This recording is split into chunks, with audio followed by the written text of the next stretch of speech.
Lesson number 23 exercise 2.6 question number 2 and 3 को solve करते हैं। ये देखें, वो कह रहा है find the value of h using synthetic division if -1 is the zero of the polynomial 2x³ + 5hx - 23।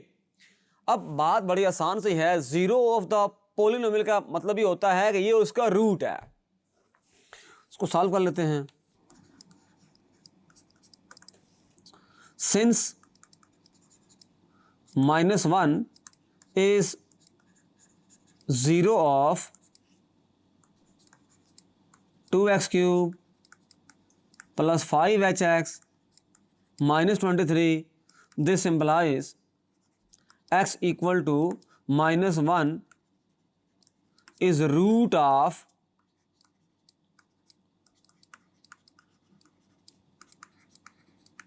अगर इस इक्वेशन मान लिया जाए तो ये इसका पर रूट होगा। तो इसका मतलब ये हुआ कि जब सिंथेटिक डिवीजन के लिए सॉल्व करेंगे इसको, तो इसको मुझे करना पड़ेगा, रीराइट करना पड़ेगा। वजह यह है कि यहाँ से जो x² टर्म है वो मिसिंग है। तो इसका मतलब ये होगा कि यहाँ पर आएगा 2x³ + 0x² + 5hx - 23 x⁻⁴ ये करना पड़ेगा। तो मैं इसको लेके जाता हूँ नेक्स्ट पेज पर। ये देखें, यहाँ पर 2 है और इधर है 0, इधर है 5h और इधर है -23। अच्छा, इसको डिवाइड किस पे करेंगे? -1 पर डिवाइड करेंगे। ये देखें, ये 2 एज आ जाएगा नीचे और 2 × -1 होगा -2 और ये -2 आ गया, माइनस माइनस प्लस हो जाएगा, ये 2 आएगा, दोनों को ऐड करेंगे तो 5h + 2। जब इसको मल्टीप्लाई करेंगे -1 के साथ तो ये आएगा minus time of 5h + 2। Just ये क्योंकि यहाँ h इन्वॉल्व हो रहा था, इसको सॉल्व भी कर सकते हैं, इसको लिख दिया एज इट इज़, उसको मल्टीप्लाई किया -1 के साथ तो ये पहुँच गए। अब यहाँ जो रिमाइंडर रह जाता है एंड पर वो ये होगा कि -23 -5h -2, और चूंकि ये रूट है तो इसको मस्ट 0 होना चाहिए, इक्वल टू 0 होना चाहिए, इसको रिमाइंडर 0 होना चाहिए, वो रूट है इसका। अच्छा, 2 एज इट इज़ आ गया, 2 × -1 -2 -2 × -1 +2 5h + 2 हो गया। इसको मल्टीप्लाई करेंगे -1 के साथ तो माइनस टाइम ऑफ 5h + 2 आ गया। उसको ऐड करेंगे उसके अंदर तो -23 -5h -2 रह जाएगा। इसका 0 होना ज़रूरी है। So because x = -1 is 0 of p of x, this implies remainder का 0 होना मस्ट है। तो सॉल्व कर लेते हैं इसको फिर। ये देखें, -23 -5h -2 = 0, इन दोनों को ऐड कर देंगे तो -25 -5h = 0। अच्छा, -5h = +25 उठा के उधर ले जाएंगे तो h की वैल्यू आ जाएगी 25/5, माइनस के साथ चला जाएगा। तो इसको सिंबल टेबल यूज़ करेंगे तो ये आ जाएगा 5, तो h की वैल्यू आ जाएगी -5। इस तरह से हमने h की वैल्यू फाइंड कर ली। क्वेश्चन नंबर 3 है, use the synthetic division to find the values of L and M if x - 1 and x + 1 are the factors of the polynomial। अच्छा, इसका भी जो सोल्यूशन है बड़ा सिंपल सा है, वो देख लेते हैं। ये देखें, since x - 1 and x + 1 are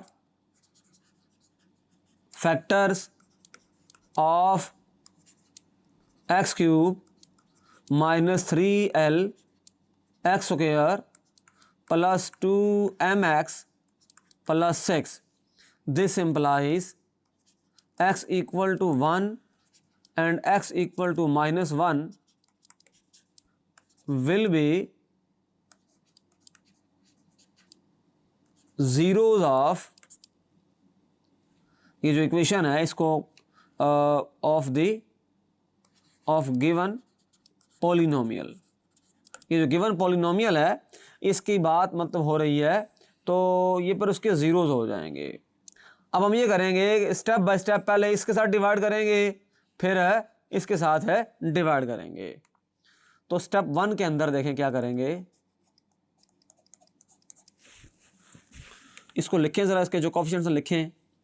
यहाँ आएगा 1, इधर आएगा -3l, इधर आएगा 2m और इधर आ जाएगा 6। अच्छा, अब जाहिर सी बात है कि इसको हम आज नीचे उतारते होते हैं, तो किसके साथ डिवाइड करेंगे, इसको पहले x इक्वल टू 1 से डिवाइड कर लेते हैं, यहाँ 1 आ जाएगा, तो 1 1 इंटू 1 1, यह आ जाएगा -3l प्लस 1।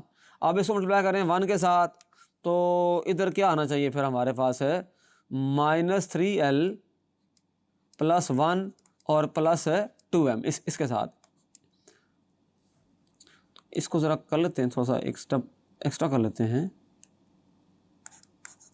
ये नहीं बनता, ये बनता है, इसको 1 से मल्टीप्लाई किया तो ये आ गया, और नीचे जब इसको लिखेंगे तो यहाँ लिख लेता हूँ मैं, इसको नीचे थोड़ा सा नीचे करके लिख लेता हूँ, -3l प्लस 1 प्लस 2m। जब इसको फिर 1 से मल्टीप्लाई करेंगे तो यहाँ लिखेंगे इसको, यहाँ कैसे लिखेंगे, देखें -3l प्लस 1 प्लस 2m। जब इसको ऐड करेंगे तो रिमाइंडर हासिल होगा हमको। रिमाइंडर क्या आएगा, देखें ऑर्डर में लिख लें, तो -3l प्लस 2m, 1 प्लस इसका हो जाएगा 7, ये इसको मस्ट 0 होना चाहिए। तो यहाँ से हमें पहली इक्वेशन हासिल हो गई है, -3l plus 2m plus 7 equal to 0। इसको आप कहते हैं इक्वेशन नंबर 1। अच्छा, स्टेप 2 करते हैं ज़रा, दोबारा उसको डिवाइड करेंगे,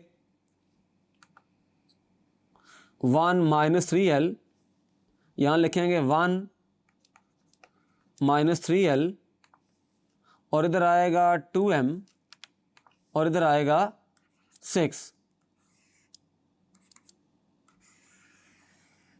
ये देखें, अब इसको डिवाइड करेंगे -1 के ऊपर, -1 पर डिवाइड करना पड़ेगा, 1 एज इट इज़, 1 इंटू -1, तो यह आ जाएगा -3l -1। अच्छा, इसको जब मल्टीप्लाई करेंगे -1 के साथ तो ये प्लस में कन्वर्ट हो जाएगा, और ये हमारे पास यहाँ मैं लिख रहा हूँ इसको, ये आएगा 3l प्लस 2m प्लस 1। इसको मल्टीप्लाई करेंगे -1 के साथ तो सिंबल चेंज हो जाएंगे टोटली, -3l -2m -1। अब इसका लिखेंगे रिमाइंडर, तो रिमाइंडर कैसे आएगा, देखें यह आएगा -3l -2m और ये +5 इक्वल टू 0। इसका मतलब ही हुआ कि -3l -2m +5 इक्वल टू 0। इसको आप कहते हैं इक्वेशन नंबर 2। अब बात समझने वाली ये है कि क्वेश्चन नंबर 1 ये है, क्वेश्चन नंबर 2 ये है।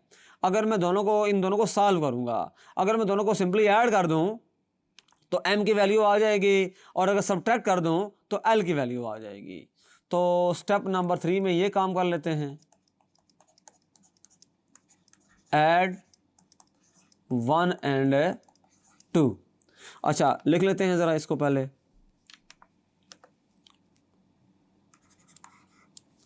क्या है question number 1, -3l plus 2m plus 7 equal to 0। अच्छा, -3l -2m और +5 इक्वल टू 0, दोनों को ऐड कर दें तो ये दोनों डिफरेंट हैं दोनों, तो ये आ जाएगा -6l प्लस ये आएगा 12 इक्वल टू 0, और ये आ जाएगा -6l इक्वल टू -12। अच्छा फर्दर सिंप्लीफाई कर लें इसको, तो l आ जाएगा -12 ओवर -6। अब कैंसलेशन कर लें, ये कैंसिल हो गया, ये वैल्यू आ गई 2, तो l की वैल्यू आ जाएगी 2। अच्छा अब दोनों को सब्ट्रैक्ट करेंगे, सब्ट्रैक्ट 2 फ्रॉम 1। तो अब ऐसा करते हैं, ऊपर लिखते हैं 1 -3l plus 2m plus 7 equal to 0, -3l -2m plus 5 equal to 0। आप ये बात जानते हैं, जब करते हैं ना सब्ट्रैक्शन सिंबल चेंज होते हैं, तो ये दोनों कैंसिल हो जाएंगे, यह आ जाएगा 4m प्लस 2 इक्वल टू 0, और यहाँ से 4m इक्वल टू -2, m आ जाएगा -2 ओवर 4, और यहाँ से आप देख रहे हैं m की वैल्यू आ जाएगी -1 ओवर 2 आ गई, ये कैंसिल हो जाएगा 1 और ये 2। तो इस तरह से हमने l और m की वैल्यूज़ फाइंड कर ली। इसमें हमें 2 फैक्टर्स गिवन थे और एक पॉलिनोमियल गिवन थे, और ये बात हमें बताया गया था कि ये जो 2 हैं उसके फैक्टर्स हैं, तो ज़ाहिर सी बात है हमने मान लिया कि अगर x + 1 उसका फैक्टर है तो x इक्वल टू -1 उसका 0 होगा, यानी कि रूट होगा पॉलिनोमियल का। अगर x -1 है तो फिर x इक्वल टू +1 उसका क्या होगा, रूट होगा, 0 होगा। हमने उसको अप्लाई किया with the help of synthetic division, हमारे पास 2 इक्वेशंस आ गई in the form of m and l, उनको हमने साइमल्टेनियसली सॉल्व किया, हमारे पास m और l की वैल्यू आ गई। Thank you.